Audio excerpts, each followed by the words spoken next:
Então vamos lá, deixa eu mostrar aqui para vocês. Isso aqui é a apostila de vocês, tá? Tá em Word aqui, só para facilitar minha escrita. Então vamos lá, vamos começar a fazer esses exercícios de movimento circular, mas antes a gente vai fazer um formuláriozinho aqui, eu vou deixar um formulário bem no começo da página, só para a gente dar uma lembrada rápida de movimento circular, para aplicar hoje.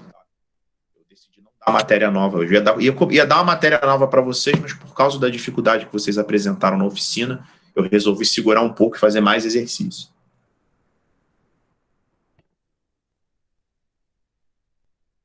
Então vamos lá, pessoal. Primeira fórmula de movimento circular é o conceito de velocidade angular, né? Que é a variação do ângulo sobre o tempo. Depois a gente tem um conceito de velocidade linear, que é a angular vezes o raio. Na verdade, isso é a relação entre a velocidade escalar e a velocidade angular. A velocidade escalar, por sua vez, é ΔS sobre ΔT. Isso que vocês já sabiam, né? Frequência é o número de voltas sobre unidade de tempo.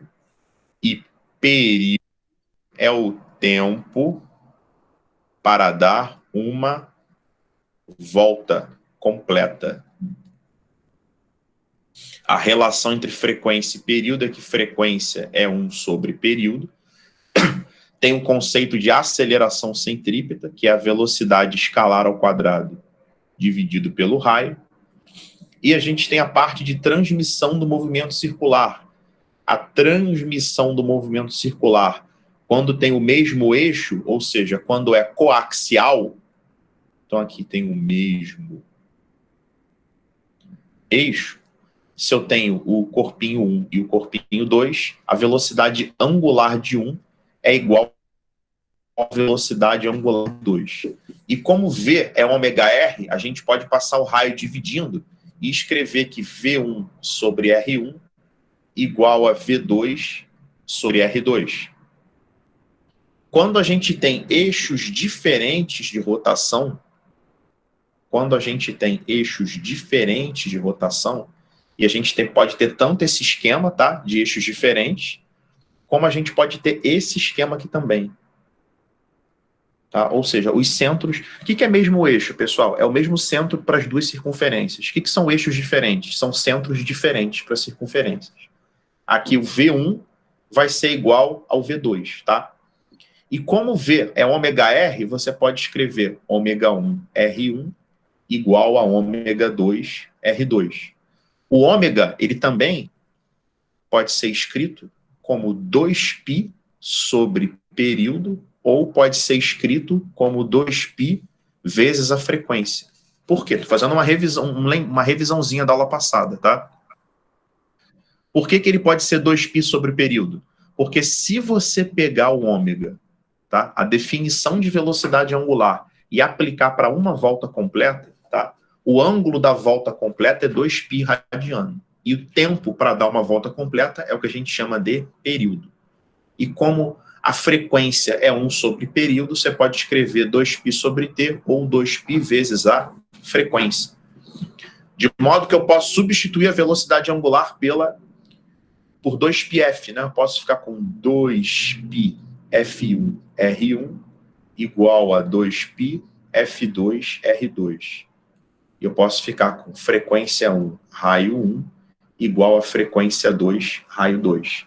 Se em vez de raio ele der o número de dentes da engrenagem, você pode escrever que F1 N1 igual a F2 N2, onde esse N é o número de dentes da engrenagem, tá? Deixa eu ver o que mais eu posso falar aqui. Um detalhe, quando tem o mesmo eixo, tem a mesma velocidade angular, tem a mesma frequência e tem o mesmo período.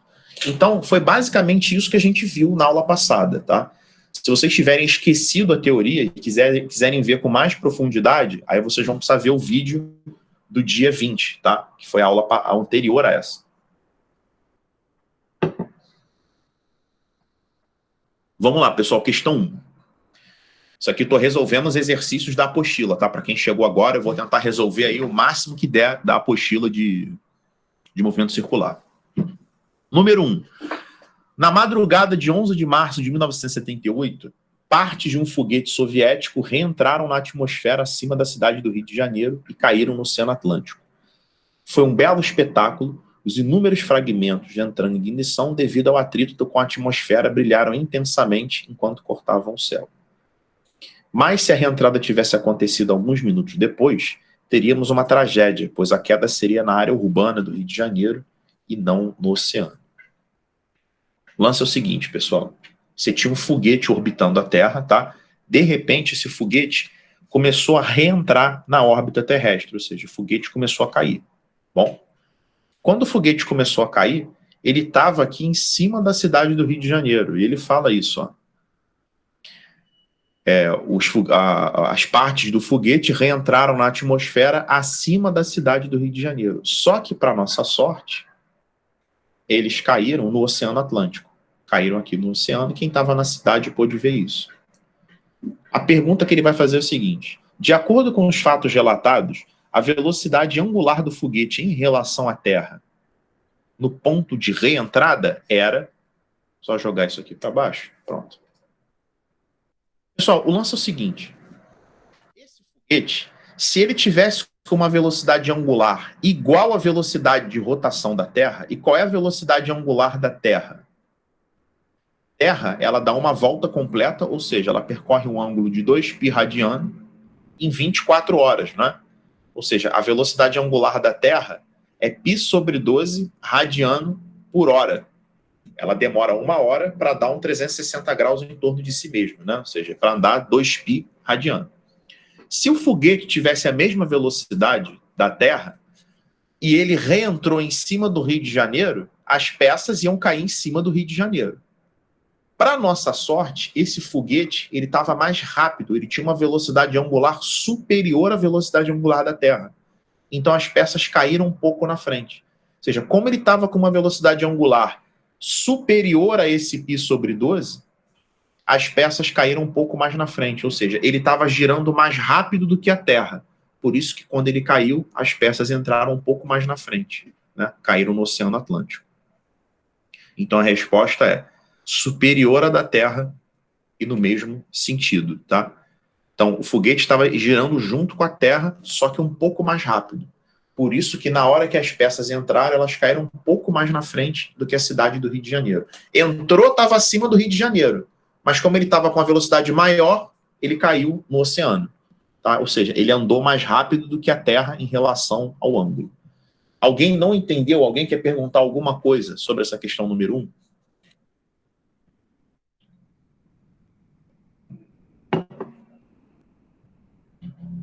Então vamos para 2. Ô, Milena, foi essa 2 que você tinha perguntado na aula passada? Ou me lembro, acho que você... Milena, tá aí? Milena, vocês estão me escutando? Inara, tá me escutando? Tava lendo aqui. Sim. Tá. Ô, Milena, tá me escutando aí? Bom, enfim. Acho que... Deixa eu ver, acho que me mandou mensagem aqui. Ah, tô. Foi essa questão que você me mandou, não foi? Essa número 2? Eu tô olhando o chatzinho. Eu acho que foi essa que você me mandou.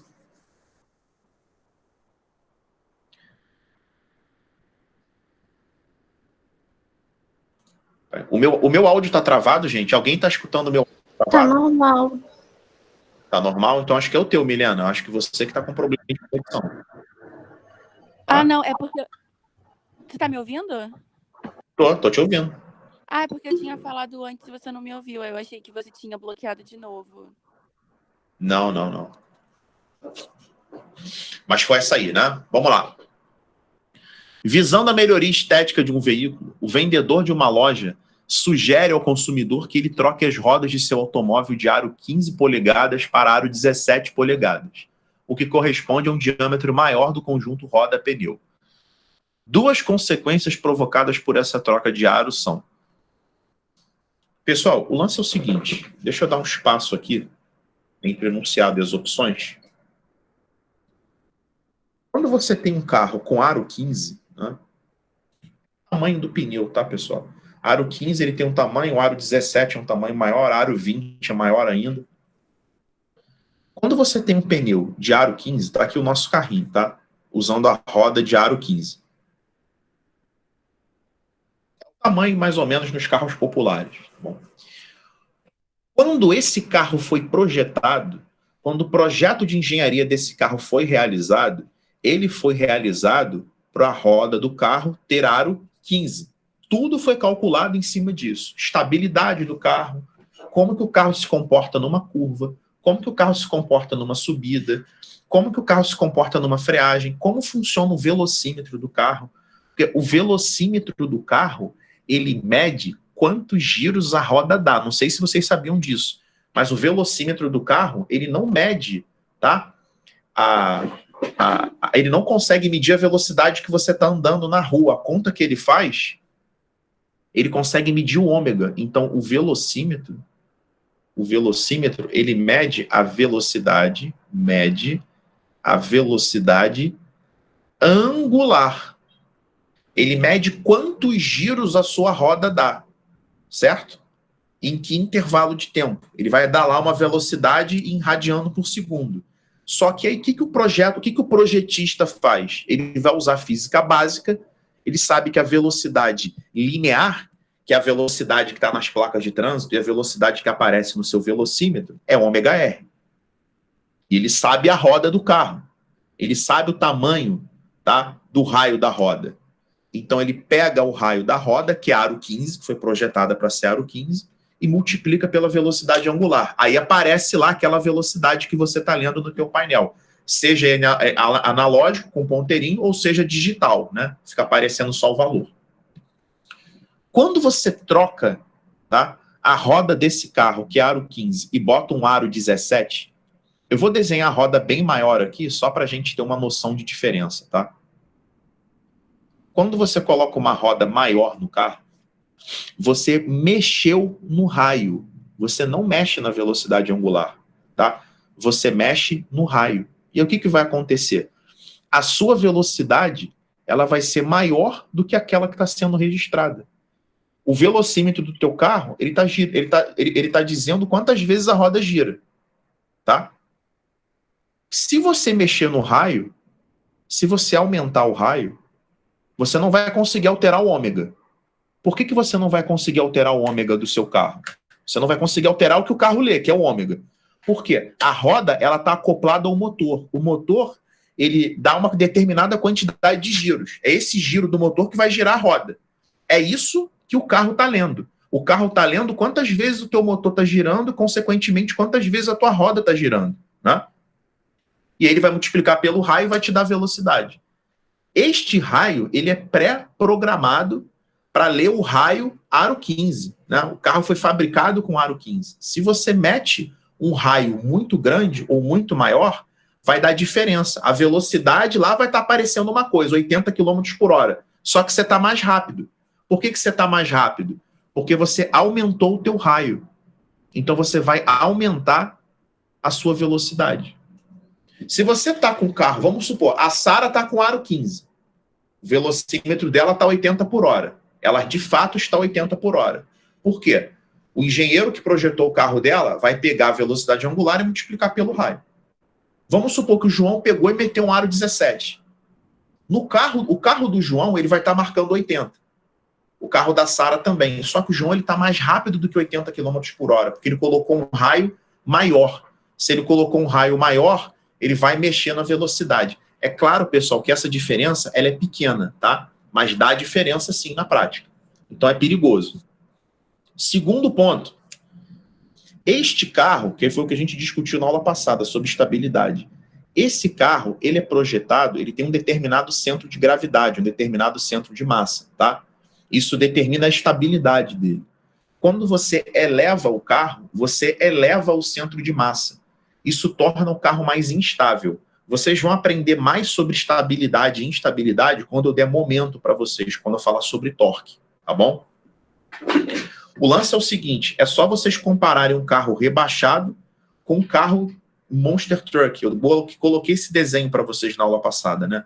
Um carro que está muito perto do chão e um carro que está com a roda muito... que está com o assoalho muito afastado do chão. Esse carro que está afastado do chão, ele tem uma probabilidade de se desestabilizar muito maior do que o rebaixado, tá bom? E eu disse para vocês, as pessoas rebaixam o carro para o carro ficar mais estável, tá? Porque normalmente a gente gosta de correr com o carro, andar voado em curva, então a probabilidade de ele sofrer um acidente é menor se ele rebaixar o carro, tá? O ônus é que também, mais uma vez, o carro não foi projetado para ser rebaixado, ele vai raspar em ladeira, você pode danificar alguma peça em contato com quebra-mola, né, se você passar em alta velocidade. Então, para a vida de vocês, não mexam em nada do carro. Simples. Não troca o aro da roda, não rebaixa o carro, não suspende o carro, não faz nada que o carro não tenha sido projetado. E por isso que o gabarito que a gente tem que marcar aqui é a letra A. Porque quais são as consequências de fazer isso? Elevar a posição do centro de massa do veículo, tornando mais instável, e aumentar a velocidade do automóvel em relação indicada no velocímetro. Milena, você entendeu essa questão 2 agora? Entendi. Eu estava com dúvida nisso mesmo. Na aula passada eu tinha entendido isso sobre essa questão do... Tipo assim, da velocidade. Você falou que o velocímetro mede a velocidade angular. Isso. Se uma roda de ar maior, ela demoraria um tempo, tipo assim, bem pequeno, mas um pouco mais de tempo para dar a mesma volta completa, não seria isso? Não. Quem gira a roda é o motor. O motor está girando a mesma frequência. A roda do carro com aro 17 está girando com a mesma frequência da roda do aro 15, porque quem determina esse giro é o motor. Ah, tá, entendi. Mas de qualquer A forma... diferença é que, como você tem uma circunferência maior, ela vai andar mais, entendeu? Ou seja, vai ter uma velocidade maior. Ah, tá, entendi. Essa rodinha pequenininha, quando ela dá uma volta completa, ela anda essa distância. A rodona, quando dá uma volta completa, ela anda essa distância aqui, entendeu? Entendi. Faz sentido. E ambas vão ter a mesma velocidade angular, ou seja, ambas vão girar a mesma frequência, porque quem está ditando o giro é o motor do carro. Por exemplo... Eu tinha achado que... Fala aí, pode falar. Eu tinha achado que como o raio aumentava, o angular ia diminuir. Eu não pensei que ficar constante. Porque muita gente não sabe que o velocímetro ele mede a velocidade angular e não a linear, tá bom? Tá bom, beleza. Ele só é capaz de medir quantas vezes o motor está girando. Né? É isso que ele mede, na verdade. Ele mede a frequência do motor. Né? Na verdade, ele faz essa continha aqui. Ó. O velocímetro ele só sabe a frequência de giro do motor. Tá? Ele só sabe isso aqui. Aí ele pega essa frequência de giro, multiplica pelo raio, em metro, né? Multiplica por 2, multiplica por π, multiplica por 3,6 para te dar a velocidade em quilômetro por hora. Só que ele faz isso automaticamente. Né? É essa conta que ele faz. E a quantidade de giros do motor aparece, tem carro que mostra, né? Já viu aquilo ali? 1000 RPM, 2000 RPM. Aquela é a frequência de giro do motor. Ele pega aquela frequência de giro do motor e enfia nessa equação aí para te exibir a velocidade. Então vamos para a próxima. 3. A invenção e o acoplamento entre engrenagens revolucionaram a ciência na época e propiciaram a invenção de várias tecnologias, como os relógios. Ao construir um pequeno cronômetro, um relojoeiro usa o sistema de engrenagens mostrado. De acordo com a figura, o motor é ligado ao eixo e movimenta as engrenagens, fazendo o ponteiro girar. A frequência do motor é de 18 RPM e o número de dentes das engrenagens está apresentado no quadro. Então, tá aqui a foto, tá, pessoal? Você tem essa engrenagem A, é 24, 72, 36 e 108. Deixa eu anotar esses dados aqui. Aqui tem 24 dentes. Dentes é um bagulhinho desse aqui, tá? 1, 2, 3, né? A engrenagem B tem 72. A engrenagem C tem 36. E a engrenagem D tem 108. Acho que é isso, deixa eu só dar uma conferida. 24, 72, 36, 108. Vai. Aí ele quer a frequência de giro do ponteiro. Tá? Ele quer a frequência do ponteiro. Bom, ele está falando aqui que o motor é de 18 RPM, né? Então, o motor, ele gira a 18 rotações por minuto. Bom, esse exercício, e eu coloquei um parecido na oficina, ele é um caso clássico de transferência, de transmissão do movimento circular com mesmo eixo e com eixos diferentes. Tem os dois tipos aqui, os dois casos, tá?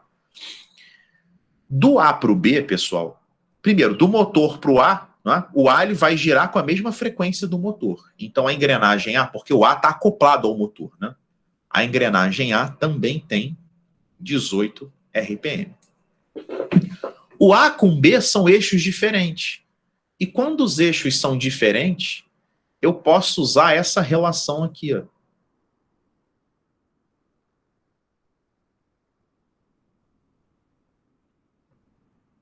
F1R1 igual a F2R2. Se eu não tiver o raio, eu vou usar o número de dentes. F1N1 igual a F2N2.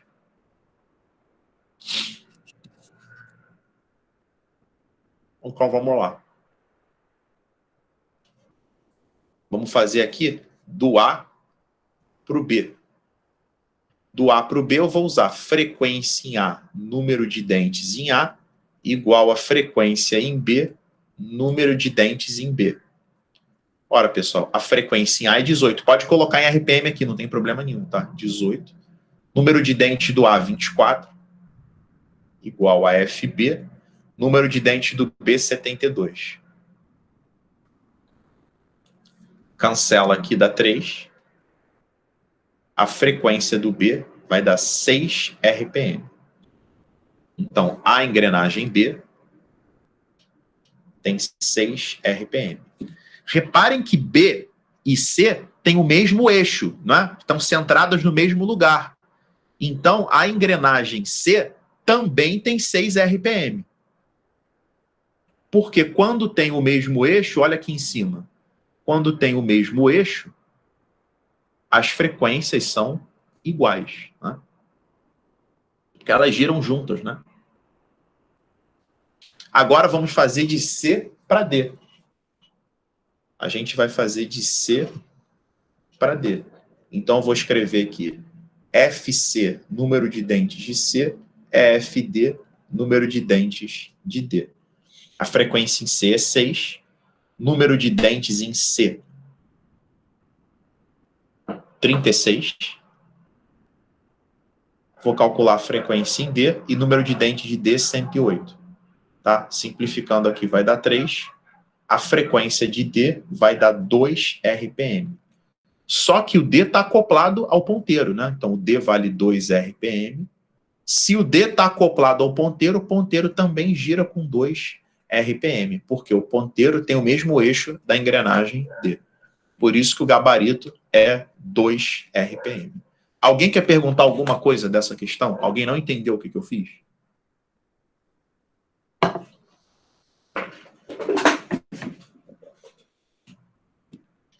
Então, vamos lá.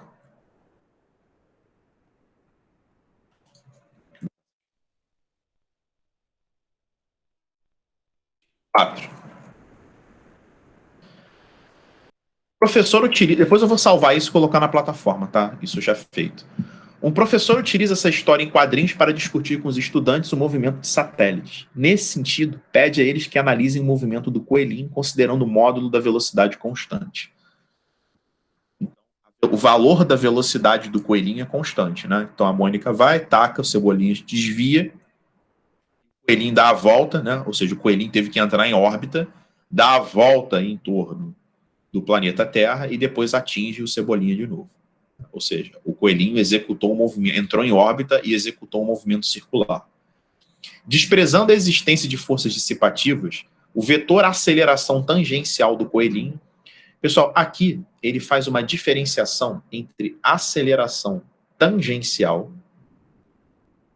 e aceleração centrípeta. A aceleração centrípeta, que vocês aprenderam nessa matéria agora, é velocidade ao quadrado dividido pelo raio. Tá? A aceleração tangencial é o nome da aceleração que a gente vinha estudando até então, do V igual a V0 mais AT, do Torricelli, né? Aquela aceleração chama-se aceleração tangencial. Ah, Leandro, por que você não usou o nome tangencial desde o começo? É porque só tinha aquela de aceleração, né? Então não faria sentido a gente dar um sobrenome se só tinha ela, né? A aceleração tangencial é a variação da velocidade pelo tempo. Agora, ele deixa bem claro, tá? Que a velocidade... Cadê o mouse? Tá. Ele deixa bem claro que a velocidade do coelhinho é constante. Se a velocidade do coelhinho é constante, a aceleração tangencial vale zero, porque não tem variação de velocidade. Apesar de existir aceleração centrípeta. O que causa confusão nas pessoas é que o movimento circular uniforme ele tem velocidade constante. Então a aceleração tangencial, que é a variação da velocidade pelo tempo, dá zero. Agora, a aceleração centrípeta é outra coisa, é outro cálculo, tá? É o valor da velocidade ao quadrado dividido pelo raio. A demonstração disso é bizarra. Quem quiser um dia eu mostro a explicação. Mas é bem pesada, envolve matemática de nível superior. O lance é o seguinte, pessoal. A aceleração centrípeta é presente em todo movimento circular. Todo movimento circular, seja ele uniforme ou não, ele possui aceleração centrípeta. Agora, só tem aceleração tangencial quando a velocidade varia. Aí você pode ter um movimento circular variado, ou você pode ter um movimento retilíneo uniformemente variado, né? Então, só tem aceleração tangencial quando a velocidade varia. Então, qualquer movimento uniforme não tem tangencial. Por isso que o gabarito é a letra A. A tangencial é nula. Alguém não entendeu essa diferença entre aceleração tangencial e centrípeta? Tem como o movimento circular possuir as duas acelerações. Se você imaginar, por exemplo, um ventilador ligando, né? À medida que você liga o ventilador, a pá do ventilador ela parte do repouso e vai aumentando cada vez mais a velocidade. Então, aí você tem aceleração tangencial. Se você pegar um esquema do ventilador aqui, ó, tentar desenhar um ventilador aqui. Se você colocar, por exemplo, né, um ventilador girando no sentido horário e a velocidade desse ventilador aumenta, né? Se você pegar nesse ponto P, por exemplo, aqui, ó, você vai ter aceleração tangencial e vai ter aceleração centrípeta. Aí, inclusive, se você quiser saber a aceleração resultante, é só você somar esses dois vetores aqui. Tá? Essa é a aceleração resultante, vou chamar de AR. Né? Ela é a soma vetorial da centrípeta com a tangencial. Depois eu vou, quando der dinâmica em trajetória curva, eu vou comentar isso um pouquinho, tá? Só para vocês saberem que existe o movimento circular uniformemente variado. Querem perguntar alguma coisa sobre essa questão? Não entenderam o que foi escrito aqui? Deixa eu diminuir um pouco esse troço aqui, que está muito grande. Pessoal, a única questão que eu preparei, tá? Foi a questão 5, tá? Porque eu fiz esse esqueminha aqui para vocês entenderem. Ela é um pouco mais complicada, tá bom? Deixa eu só jogar isso aqui para baixo. Questão 5.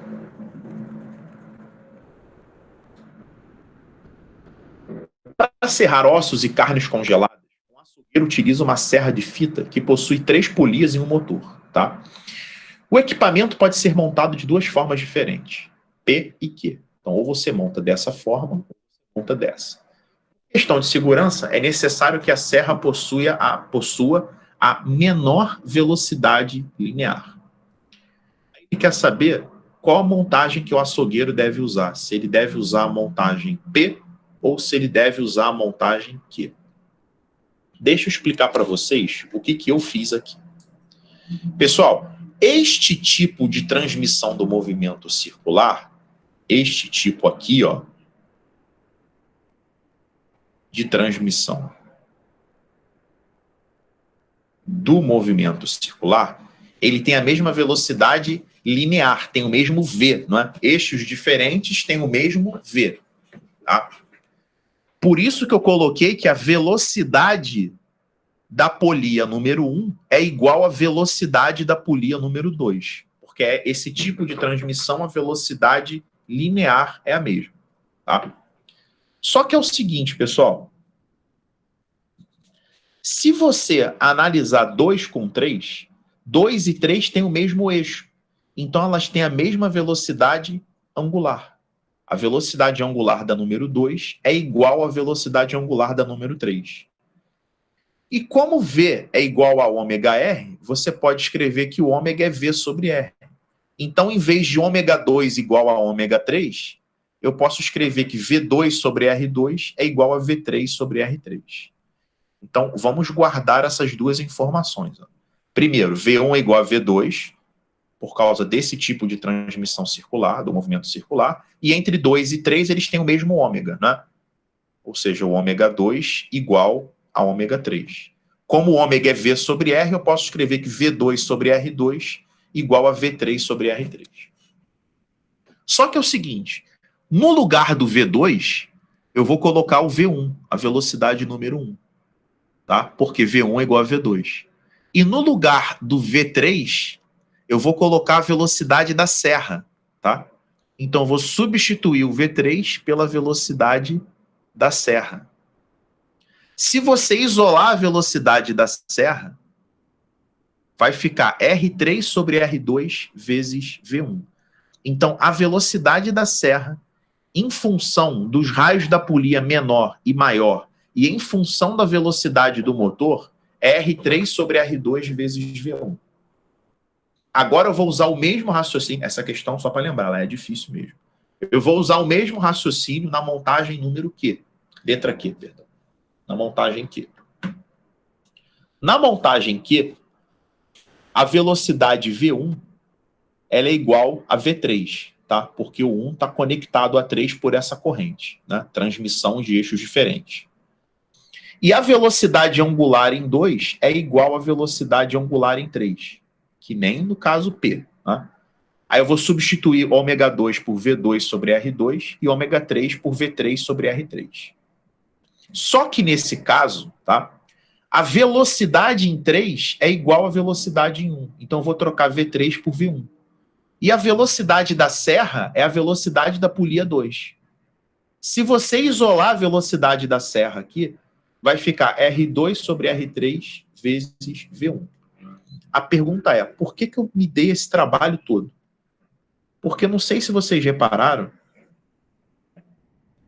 mas nesse caso e nesse, eu exibi a velocidade da serra em função do raio da polia 2, do raio da polia 3 e da velocidade do motor. Ou seja, as duas expressões da velocidade da serra, tá? Estão dependendo de V1, R2 e R3. E para que isso é importante? Para que eu possa comparar essas velocidades. Né?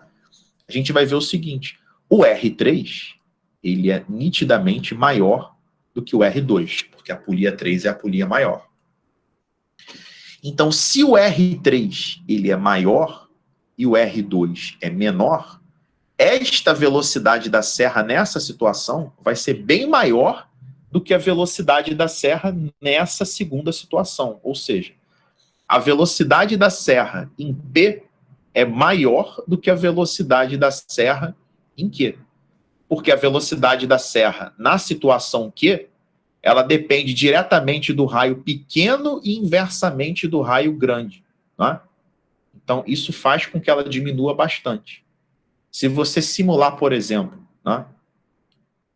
Se você disser que o raio da pequena é D e que o raio da grande é 2D, você vai ver que aqui vai ficar 2V1 e aqui vai ficar 1 meio de V1. Né? Então, ela é bem maior. Então, a montagem Q é que produz a menor velocidade da serra. Tá? Então, vamos ver as justificativas. Depois eu vou abrir para as perguntas. O que tem P eu vou excluir. Vamos lá, letra A. A serra vai ser a Q, pois as polias 1 e 3 giram com velocidades lineares iguais, tá certo? E em pontos periféricos, beleza? e que a que tiver maior raio vai ter a menor frequência. Isso também faz sentido, né? Aqui, ó.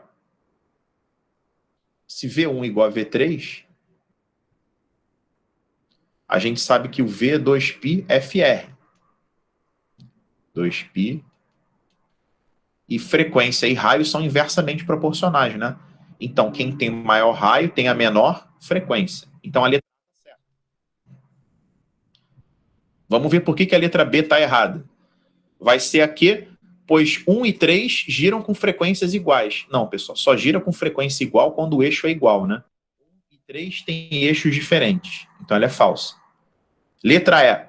2 e 3 giram com diferentes velocidades lineares, sim. E a que tiver maior raio terá menor frequência. O lance é o seguinte, pessoal. 2 e 3, tá? Giram com velocidades... 2 e 3 giram... A letra E, o que acontece? O Enem, ele sempre coloca uma questão que parece estar certa, mas não é a justificativa para o que ele está pedindo. Ele fala o seguinte, ó. Vai ser em que? Porque 2 e 3 giram com diferentes velocidades lineares e quem tiver maior raio terá a menor frequência. Qual é o erro disso aqui? Ele começa certo, mas onde que ele erra? 2 e 3 têm a mesma frequência. Essa justificativa que ele dá aqui, tá certa, mas não se aplica ao caso de 2 e 3.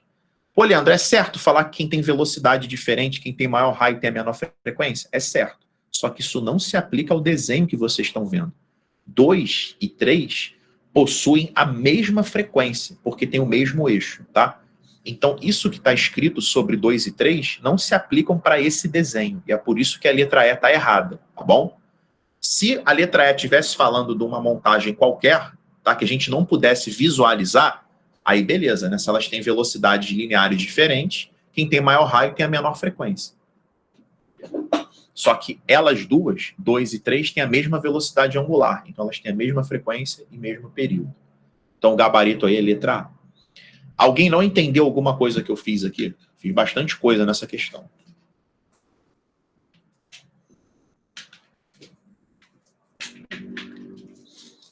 Então, o segredo dessa questão, para você resolver da maneira correta, tá? Era você exprimir a velocidade da serra em função do raio da 2, do raio da 3 e da velocidade do motor. Porque são as coisas que não vão se alterar nunca, independente da situação. Se vocês pararem para prestar atenção, de P para Q, continua a pequena com o mesmo raio, continua a grande com o mesmo raio e continua o motor com a mesma velocidade. Deixa eu só colocar esse carregador aqui. Pessoal, eu vou pegar uma água para mim rapidinho, tá? Quem quiser beber uma água aí no banheiro aí, aproveite.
Voltei.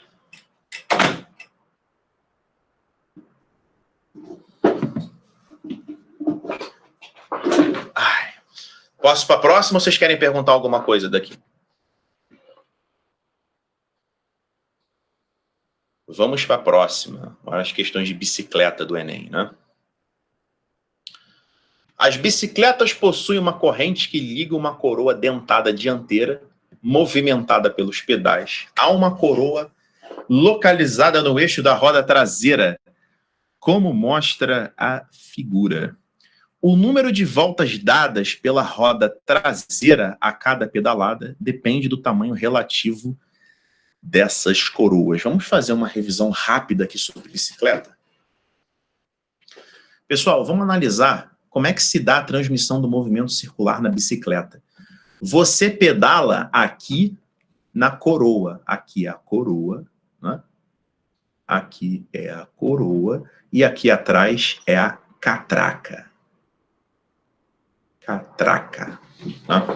O que a gente pode escrever aqui de transmissão do movimento circular? Os eixos são diferentes, então a velocidade da catraca é igual à velocidade da coroa.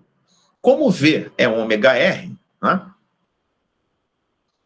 O ômega da catraca vezes o raio da catraca é igual ao ômega da coroa vezes o raio da coroa. E se você isolar o ômega da catraca, o ômega da catraca vai ser o ômega da coroa vezes o raio da coroa sobre o raio da catraca. Leandro, por que você isolou a velocidade angular da catraca? Porque, meus amigos, a roda traseira é a roda que está ligada à catraca. A roda traseira e a catraca têm o mesmo eixo, então elas têm a mesma velocidade angular.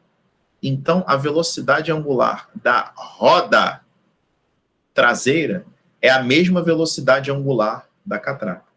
Quanto maior a velocidade angular da sua roda traseira, ou seja, quanto mais ela girar, mais você vai andar, mais rápido você vai andar. Então, vamos ver o que a gente precisa fazer para que a bicicleta tenha uma boa velocidade. Isso depende de três coisas. Depende da velocidade angular da coroa, isso aqui é você pedalando. Quanto mais você pedalar, mais você vai andar. Isso faz sentido, né? Ou seja, quanto mais você impuser essa velocidade angular da coroa, quanto mais você fizer a coroa girar, mais a tua bicicleta vai andar.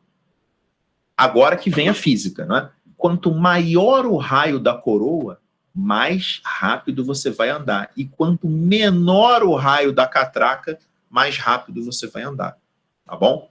Porque é inversamente proporcional, né? Ou seja, a velocidade angular da roda, ela depende diretamente do raio da coroa e inversamente do raio da catraca. Então, o esquema que vai te fazer andar mais rápido é com uma catraca pequenininha e uma coroa grandona. É isso daqui. Isso aqui é velocidade alta. Porque lembrando, se você quiser calcular a velocidade da roda, né? A velocidade da roda é o ômega da roda vezes o raio da roda. O raio da roda está aqui, ó. Raio da roda. Certo? Se tiver um ômega grande, né? Se der muita volta, você vai andar bastante. O raio da roda é fixo, né? É o tamanho do pneu da tua bicicleta. Tá bom? Alguém não entendeu o que eu escrevi aqui? Isso é importante. Essa bicicleta cai bastante isso em vestibular, hein? Eu estou fazendo bastante questão do Enem aqui, porque eu costumo colocar primeiro as questões do Enem da apostila, né? Mas o que dá o norte para os vestibulares é o Enem. Se copia muito o que o Enem faz. Então vamos lá, pessoal. Ele quer saber onde a roda traseira dá o maior número de voltas. Ó, o A tem catraca pequena e coroa grande. Bom, aqui a catraca está grande. Catraca grandona, que tá horrível isso aqui. Isso aqui ela vai dar o menor número de voltas possível, tá? E aqui tá do mesmo tamanho. Então, esquema A, né, pessoal? O A é que tem a maior semelhança com esse esqueminha que eu fiz aqui, né? Catraca pequena e coroa grande. Né? É o único que tem catraca pequena, né? Essa aqui é catraca pequena, mas a coroa é pequena também, não adianta nada.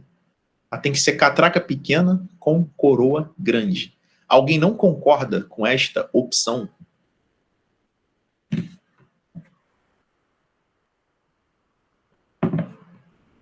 Ah, pessoal, e para isso acontecer, só um comentário, você tem que fazer força, tá? Essa situação, bicicleta que tem marcha, quando você seleciona a menor catraca com a maior coroa, tá? Essa configuração da bicicleta, você vai ter que fazer bastante força para pedalar, tá bom? Você vai ter que botar bastante força. É a marcha pesada, né? Esses ciclistas de velocidade, tem aquelas bicicletas fininhas, né? O cara quer correr bastante. Aqui na rua passa muito ciclista, um grupo de 5 anos, de 10, 20 cabeças pedalando. Quando a galera está numa velocidade alta, pode ter certeza que eles estão nesse esquema de marcha aí, tá? Agora, quando eles querem colocar a velocidade baixa, eles selecionam a catraca maior possível, tá? E a coroa menor possível. A coroa sempre é maior do que a catraca, tá bom? Quase sempre, né? Nas bicicletas. Então, se ele aumenta a catraca e diminui a coroa, se ele tem essa configuração de marcha aqui, aí ele já vai ter uma velocidade mais baixa. Tá? Que é a marcha leve. Essa aqui é a marcha leve, que é a marcha para subir ladeira. Essa aqui é a marcha pesada, que é a marcha para você velocidade. Leandro, Fala aí. Fala isso aí. eu também confuso. Tipo assim, a diferença entre a coroa maior e a catraca menor e ao contrário, dizer que você desenhou.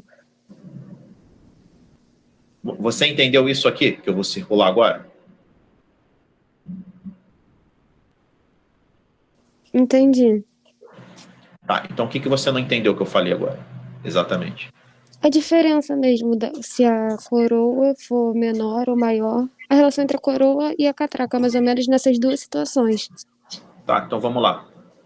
Você concorda que a velocidade que você vai desenvolver na tua bicicleta, né, depende desses 3 fatores aqui, ó? Velocidade angular da coroa, raio da coroa e raio da catraca?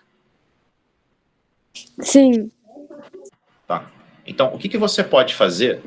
Ó, então, aqui, a velocidade da tua roda, ela depende desses 3 fatores, tá? Depende desse fator que eu vou chamar de fator A, depende desse fator que eu vou chamar de fator B, e depende desse fator que eu vou chamar de fator C. Se você quer uma velocidade mais baixa, tá? O que você tem que fazer com esse fator B? Aumentar ou diminuir? Na velocidade mais baixa, eu diminuo. Diminui, né? Então você pega a tua coroa, que era grandona, e diminui de tamanho. Certo? Uhum. E o que você faz com C? Você quer velocidade baixa. O que você faz com C? Aumenta ou diminui? Aumento. Aumenta, que é inversamente proporcional. Então você pega a tua catraca e aumenta de tamanho. Entendeu? Ah, tá bom, entendi. E o que você faz com esse fator A? Aumenta ou diminui? Mantém constante? Não, se você quer a velocidade baixa, você está pedalando, você quer diminuir a velocidade da bicicleta, você pode mexer nesses 3 fatores. O que você faz com esse? Ele é inversamente ao B, mas ele é diretamente Não, não. à velocidade, né? Tua preocupação é com isso aqui, com a velocidade. Diminui, né? Esquece o resto. Você diminui. Isso aqui é você pedalando, tá? Velocidade angular da coroa é você. É teu pé, é o pedal da bicicleta. Se você, faz sentido, né? Se você quer diminuir a velocidade, você começa a pedalar menos. Não faz sentido isso? Uhum, tá bom. Andar mais rápido, você começa a pedalar mais. Só que não é só pedalando mais que você pode fazer com que sua bicicleta desenvolva mais velocidade. Se você mexer na relação entre a coroa e a catraca, você também pode provocar esse efeito, entendeu?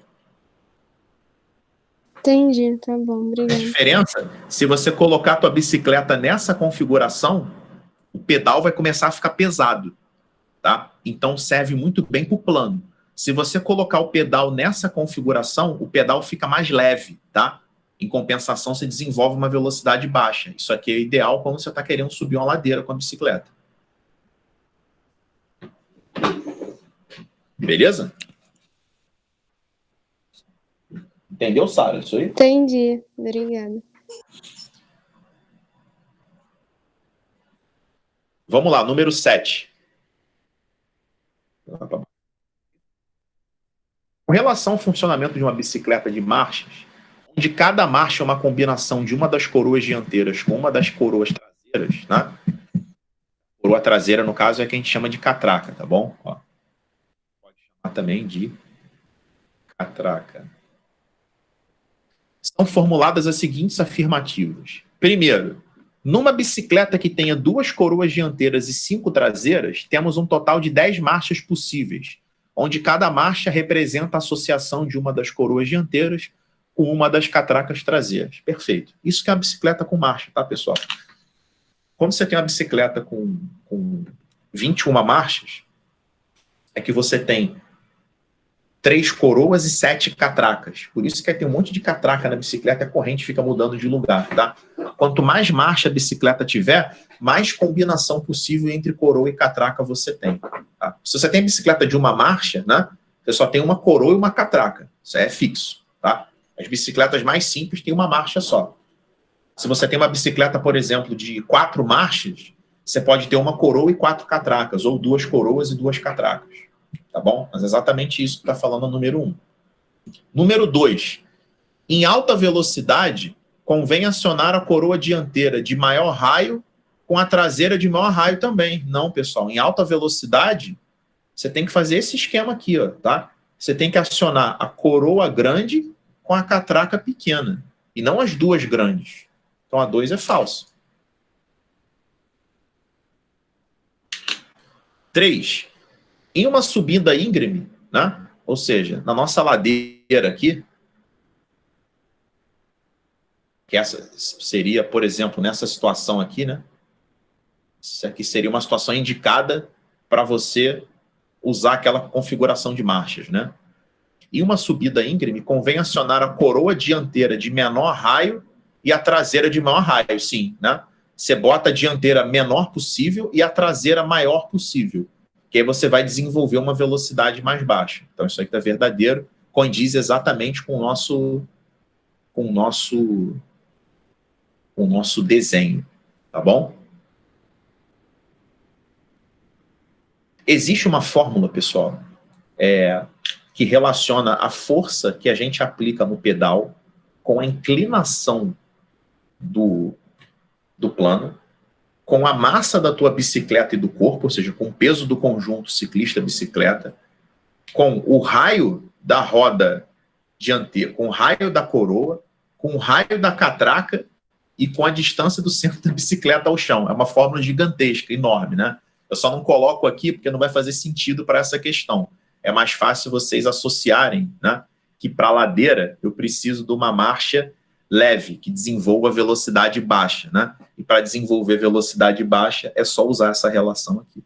Por que eu estou falando dessa fórmula? Porque no gabarito comentado dessa questão, se vocês forem dar uma olhada, né, tem exatamente essa fórmula, né? Que relaciona a força aplicada ao pedal com essa série de variáveis. Então, é praticamente impossível a compreensão do gabarito. Então, fica feito melhor dessa forma. Alguém quer perguntar alguma coisa sobre essa questão número 7? A gente vai ter que marcar aqui 1 e 3 apenas, né? Letra A. Então, pessoal, nessas questões de bicicleta, é fundamental vocês fazerem essa associação, tá? Velocidade alta, catraca pequenininha, coroa grande. Velocidade baixa, catraca grande, coroa pequena. Tudo isso porque a gente pode expressar a velocidade angular da roda, tá? Como a velocidade angular da coroa vezes o raio da coroa sobre o raio da catraca. Ou seja, a gente demonstra, né, que a velocidade da roda, seja ela angular, seja ela escalar, ela depende diretamente do teu ritmo de pedalada, depende diretamente do raio da coroa e depende inversamente do raio da catraca. Tá bom? Como é que você pode desenvolver muita velocidade? Pedalando mais, colocando uma coroa grande e uma catraca pequena. Tá? O lance é que se você colocar nessa configuração, você vai ter que pedalar com mais força. Número 8. de bicicleta de novo, né? Só para vocês verem a paixão que o Enem tem por bicicleta, porque a bicicleta, pessoal, ela trabalha com os dois tipos de transmissão do movimento circular, né? A gente consegue pegar uma questão e cobrar bastante coisa sobre o movimento. Pessoal, a Souza Marques, ela cobra movimento circular. Eu só não estou colocando aqui as questões ainda de movimento circular, porque ela costuma misturar com outra coisa. A Unigran Rio também, tá? A Unigran Rio, ela pega outras matérias que eu não dei ainda e mistura com movimento circular. Por isso que eu não pude colocar ainda as questões das particulares de medicina. 8. Quando se dá uma pedalada na bicicleta da figura acima, isso é, quando a coroa acionada pelos pedais dá uma volta completa. Então, ó, uma aqui que é uma pedalada que ele considera, é quando esse pedal dá uma volta completa, né? Qual é a distância aproximada percorrida pela bicicleta, sabendo-se que o comprimento de um círculo de raio R é 2πr e o π é igual a 3, tá? Isso aqui é um igual. Ele manda aproximar o π por 3. Vamos lá, pessoal. Ele quer a distância percorrida pela bicicleta quando a gente dá uma pedalada. Vamos embora. Eu tenho que ver o seguinte, quando essa coroa dá uma volta completa, quantas voltas a catraca dá? Vamos ver? Deixa eu só apagar aqui o negócio. Relação entre a coroa e a catraca. Velocidade da coroa igual a velocidade da catraca. O V é ômega R. Ômega da coroa vezes o raio da coroa é o ômega da catraca vezes o raio da catraca. Tá bom? Vamos lá, pessoal. A velocidade angular da coroa, ele não está dando, ele só diz que dá uma volta, né? Então a gente pode substituir o ômega por 2π vezes a frequência. A gente pode trocar por frequência. Eu posso usar aqui a frequência da coroa vezes o raio da coroa, igual a frequência da catraca vezes o raio da catraca, tá bom? E se ele está dizendo que dá uma volta e não especificou aqui o tempo, tá? Posso dizer que é uma volta por segundo, posso trocar aqui por 1. O raio da coroa posso colocar em centímetro, é 30.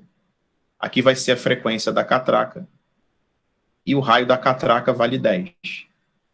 A frequência da catraca vai ser de 3 voltas, tá? Por unidade. Oi, fala aí. Não seria 15,5? Seria, vai dar a mesma coisa, tá? Mas você tá correta, porque eu coloquei o diâmetro.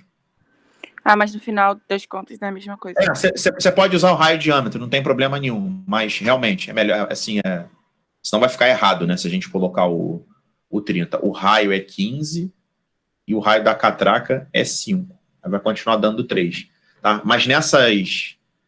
foi bom até você ter comentado isso, porque nesse tipo de transmissão do movimento circular, se você usar o diâmetro em vez do raio, vai dar a mesma coisa, tá bom? Ah, beleza, então. O lance, pessoal, é que quando a coroa dá uma volta, a catraca dá 3 voltas. Então a roda também dá 3 voltas. Porque a frequência de giro da roda é igual à frequência de giro da catraca. Aí é só você fazer uma regra de 3. Ó. Com uma volta, a roda percorre uma distância de 2πr. Né? Sendo que a gente pode trocar, ó, em uma volta, ela vai percorrer 2π.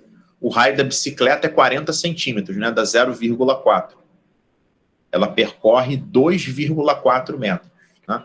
Quando a roda dá uma volta completa, ela percorre o seu próprio comprimento, né? 2,4 metros. Então, quando ela dá 3 voltas, ela percorre o triplo, que dá 7,2. Por isso que o gabarito dessa questão é 7,2 metros.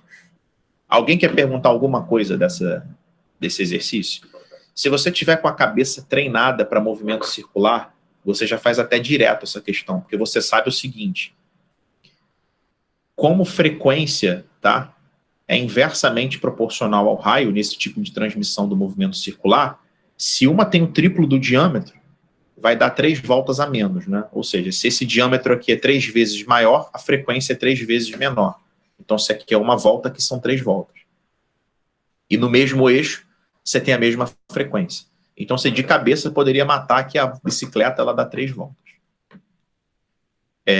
Por isso que é importante, pessoal, você pegar uma catraca pequenininha, né? Se você pegar uma catraca pequenininha, ela vai dar bastante volta. Então, a bicicleta vai dar bastante volta. Por isso que para desenvolver velocidade, você tem que pegar uma catraca pequena. Quanto menor a catraca, mais volta ela vai dar. Querem perguntar alguma coisa sobre essa 8?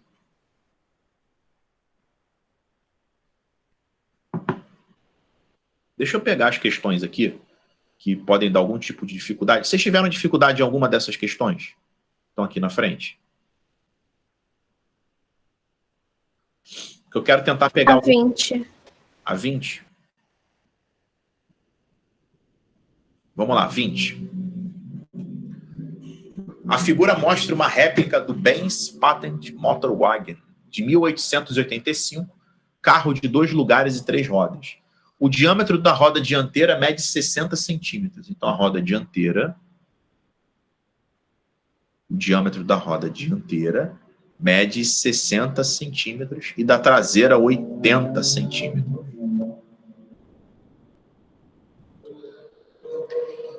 Em um teste recém-realizado, o veículo percorreu em linha reta 7,2 km em 12 minutos, mantendo sua velocidade praticamente constante. Assim, considerando π igual a 3, a frequência de giro das rodas dianteira e traseiras deve ter sido em Hz, aproximada e respectivamente de... Bom, vamos lá. Primeiro, essa informação que ele dá, que percorreu 7,2 quilômetros em 12 minutos, tá? Então, essa informação que ele dá para a gente é para a gente calcular a velocidade escalar, tá? Desse veículo aqui, né? Que é a distância sobre o tempo. Vou passar a distância para metro, vão dar 7.200 metros. E o tempo para segundo é só multiplicar por 60, tá? Então vai ser 7.200 sobre 720. A gente está falando aqui de 10 metros por segundo. Essa é a velocidade escalar desse automóvel aí, né? Parece uma bicicleta essa porra. Ele quer a frequência da roda dianteira e da roda traseira. Bom, pessoal, a gente sabe que a velocidade é ômega-r. E a gente sabe que o ômega é 2π vezes a frequência. Então, eu posso trocar o ômega por 2πf. Ou seja, eu consigo escrever a velocidade assim, tá bom? Então, a velocidade, que é 10, é igual a 2π vezes a frequência da roda. Vou começar pela dianteira. E o raio da dianteira tem que estar em metros, 0,6. Donde eu calculo que 10 é igual... Isso aqui vai dar 6 vezes 0,6, vai dar 3,6 vezes a frequência da dianteira. Vai dar 10 sobre 3,6. Essa continha aqui vai dar 100 sobre 36, 50 sobre 18, 25 sobre 9, vai dar 2, dá 18, o resto 7, bota uma vírgula, um zero, vai dar 7, 63, vou aproximar para 2,7, tá?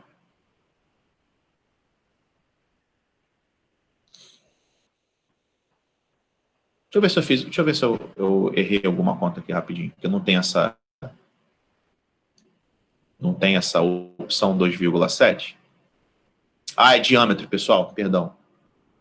O diâmetro da roda mede 60 centímetros e não o raio. Pronto. Já sei onde foi o erro aqui. Só consertar aqui.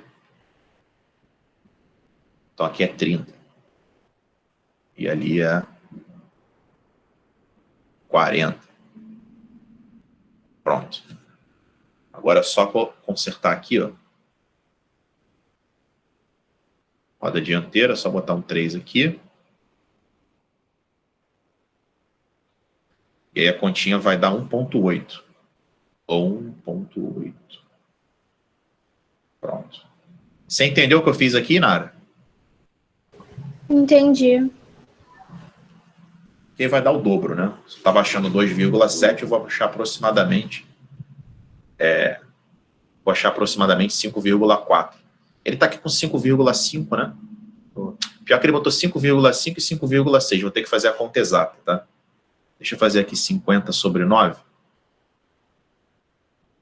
Dá 5, 45, o resto 5. Bota uma vírgula, um zero. Vai dar 5. Dá 5,5 aproximadamente. Né? 45 dá 5. Na verdade, dá 5,6. Que vai ficar 5,5555555, né? Que é aproximar para 5,6. E aí é só fazer essa mesma conta, tá? Com a roda traseira. Aí quando for fazer para a roda traseira, você vai fazer velocidade, 2π, frequência da traseira e o raio da traseira. Vai dar 10 é igual a 2,4 vezes a frequência da traseira. A frequência da traseira vai ser 10 sobre 2,4. Isso aqui vai dar 100 sobre 24, dá 50 sobre 12, que dá 25 sobre 6. Vai dar 4, dá 24, dá 1. Vai dar 1, 4, 40, vai dar 6, dá aproximadamente 4,2, tá? Então ele quer a dianteira, depois a traseira, 5,6 e 4,2. Letra C. Foi, Nara, isso aqui? Entendi. Eu me enrolei só porque, tipo, achava que como tinha 2 rodas traseiras, tinha que fazer alguma coisa. Mas não, né? Não. Isso aí você pode aplicar para cada roda individualmente, tá? Tá bom. Alguém ficou com dificuldade em alguma outra questão? Eu Senão, fiquei na 22. 22? Vamos lá.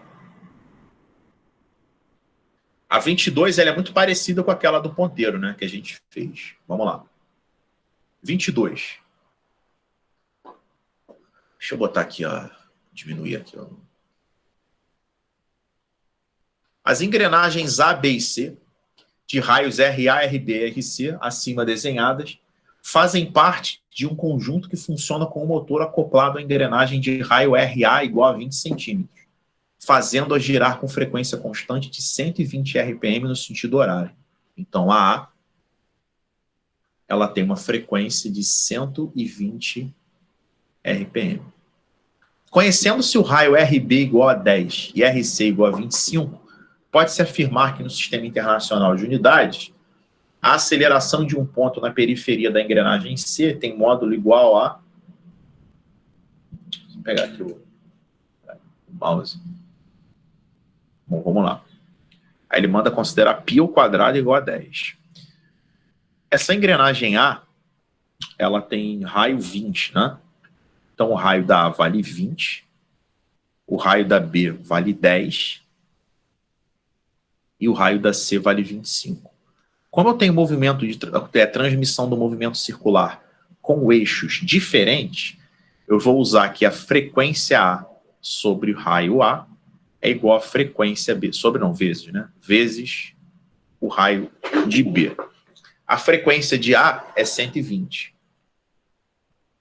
O raio do A é 20. A frequência do B, eu não sei. O raio do B é 10. Se fizer essa continha, tá? A frequência do B vai dar 240 RPM. Raio e frequência são inversamente proporcionais, não é? O raio caiu pela metade, então a frequência vai dobrar. Podia até escrever de cabeça. Agora eu vou analisar entre B e C. Também tem transmissão de eixos diferentes. Então, FB, RB igual a FC, RC. Leandro, eu poderia fazer direto do A para o C? Nesse caso, poderia, tá? Mas toma cuidado, porque tem exercícios que acontece isso, ó. Tem exercícios que acontece isso aqui. Você, além de ter a transmissão de mesma velocidade, você tem a transmissão de mesmo eixo. Aí já não pode fazer direto, tá? Então, só faz direto se você tiver muita certeza daquilo que você está fazendo. Vamos lá. Frequência do B, 240. Raio do B, 10. Frequência do C, eu não sei. Raio do C, 25. Se a gente fizer essa continha aqui, pessoal, vou fazer algumas simplificações aqui, tá? Vou simplificar por 5, aqui vai dar 2. Eu vou simplificar por 5 de novo, aqui vai dar 48. A frequência do C é 96 RPM, tá? Isso em Hertz, você tem que dividir por 60. Isso aqui dá 1,6 Hz. Se você quisesse, você já poderia passar de cara, tá? Isso aqui para Hertz, são 2 Hz, tá bom? Aí você chegaria mais rápido aqui nesse 1,6. Tá? Você poderia fazer assim, ó, frequência em A, que é 2, o raio do A, que é 20, igual a frequência em C, vezes o raio do C, que é 25, tá? Você já ia chegar direto nesse 1,6. Ia ficar 40 sobre 25, tá? Que é 1,6. Tainá, entendeu esse 1,6 Hz? Aham, entendi. Agora ele está querendo a aceleração no ponto C. A aceleração é centrípeta, tá? Então, a aceleração centrípeta é velocidade ao quadrado dividido pelo raio. Eu vou ter que calcular a velocidade, que é ômega-r. Como eu não tenho ômega e tenho a frequência, vai ser 2πfr. Então, o V vale 2π, a frequência em Hertz, 1,6, e o raio é 0,25. Tem que estar em metro. Se fizer essa continha aqui, ó, vai dar 0,8π metros por segundo. Então, a aceleração centrípeta vai ser 0,8π ao quadrado dividido pelo raio, que é 0,25. Tá? 0,8 ao quadrado dá 0,64. O π ao quadrado ele manda considerar como 10 sobre 0,25. Deixa eu criar mais um espacinho aqui. A aceleração centrípeta vai ser 6,4 dividido por 0,25. Tá? Isso aqui vai dar 25,6 metros por segundo ao quadrado, letra C. Alguém quer perguntar alguma coisa sobre essa questão? Vou até para refazer depois, porque ela trabalha com transmissão do movimento circular, ela usa a relação entre velocidade e frequência e trabalha com a fórmula da aceleração centrípeta. Uma questão bem completa, tá? Tainá, entendeu aí tudo que eu fiz? Entendi, valeu. Alguém quer mais alguma questão? Pode pedir aí, pessoal. Alguém se enrolou alguma que eu não fiz ainda? Deixa eu ver se tem alguma questão aqui. Ó, pessoal, da 24 para baixo não é para fazer ainda não, tá? Na semana que vem eu vou dar a dinâmica em trajetória curva e aí vocês vão fazer Aí a gente vai ter autorização aí para fazer essas de baixo, tá? São todas essas questões aqui, ó. Tudo isso aqui a gente vai ver em dinâmica de trajetória curva. Vai misturar leis de Newton com movimento circular. Deixa eu fazer aqui, tem uma questão que é boa, que é essa questão 13. Tá? Essa questão é interessante. Ó. Um feixe de raios paralelos de luz é interrompido pelo movimento das 3 pás de um ventilador.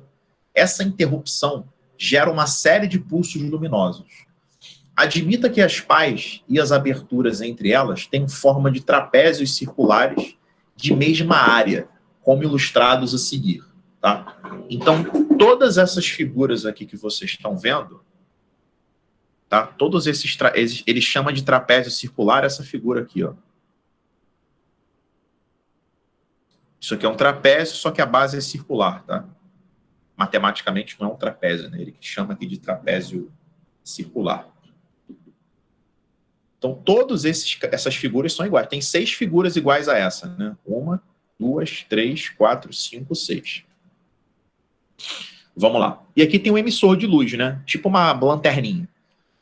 Se as pás executam 3 voltas completas por segundo, o intervalo de tempo entre o início e o fim de cada pulso de luz é igual em segundos ao inverso de, tá? Ou seja, o intervalo de tempo que a gente vai achar é o inverso de que número?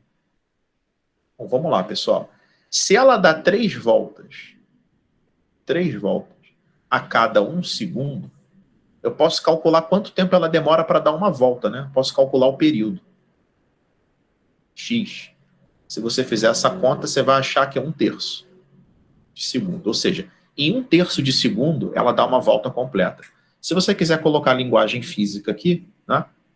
Falar que ele dá 3 voltas por segundo é dizer que a frequência é de 3 Hz. E o período, que é o tempo para dar uma volta completa, é o inverso da frequência, que é 1/3 do segundo. Tá? Isso aqui é colocando a física, que nada mais é do que essa regra de 3, né? Como é que eu calculo o tempo para dar uma volta completa? Eu vejo quantas voltas ela dá por unidade de tempo e faço essa regra de 3 aí. O lance é o seguinte, pessoal. Por exemplo, esse trapézio aqui que eu pintei de vermelho, tá? Ele demora 1/3 do segundo para voltar para o mesmo lugar. Tá? Isso significa o seguinte, que se todas essas figuras são iguais, para você descobrir, tá, quanto tempo, tá, cada um demora para se deslocar dessa posição A para essa posição B, tá, o tempo que ele demora para fazer exatamente isso aqui, é só você pegar 1/3 e dividir por 6. Tá? Vou botar aqui a conta. Você vai pegar 1/3 e vai dividir por 6. Isso vai dar 1/18 do segundo. Ou seja, o A, esse trapézio aqui que está pintadinho, para ele ir da posição A para a posição B e dar lugar para o trapézio vazado, demora 1/18 do segundo. Então, em 1/18 do segundo, o A vai para a posição B. E no lugar desse trapézio que é fechado, vem o aberto. E depois vem o fechado de novo. Tá? Então, o raio de luz, ele demora exatamente 1/18 segundos para ser bloqueado, porque ele é bloqueado, depois a passagem é aberta. É bloqueado, a passagem é aberta, tá? Então, ele consegue vazar o ventilador a cada 1/18 do segundo, né? Ou seja, esses pulsos luminosos, eles são registrados, eles ficam piscando, né? Por que eles ficam piscando? Porque eles são bloqueados e liberados, tá? O tempo desse bloqueio demora o tempo que esse A demora para ceder lugar para o trapézio vazado, que é 1/18 do segundo. Por isso que o intervalo entre o início e o fim de cada pulso luminoso é o inverso de 18, tá? Então, por isso que essa questão dá o inverso de 18. Demora 1/18 de segundo para o trapézio fechado dar lugar ao aberto, e depois dar lugar ao fechado de novo, tá? Ou seja, isso só tem 1/18 do segundo para passar, depois ela é bloqueada. Mesmo intervalo de tempo. A luz fica batendo, tá, do outro lado do ventilador a cada 1/18 de segundo.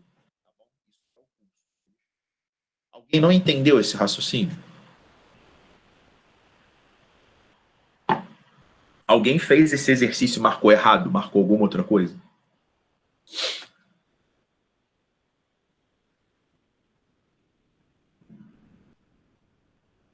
Deixa eu fazer com vocês, então, o número 12. Vou pegar um espaço aqui para...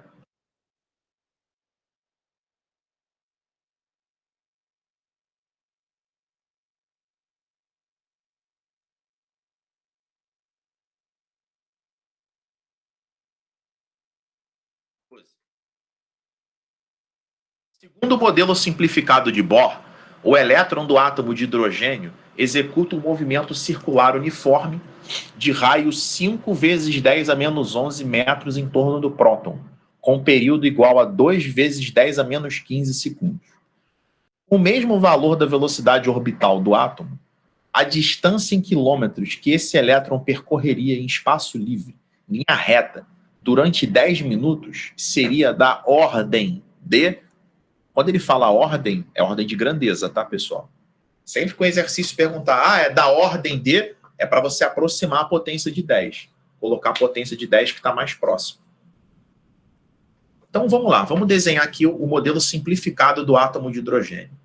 a gente tem aqui o próton, que é a partícula de carga positiva, e a gente tem aqui o elétron, que está executando a sua órbita circular.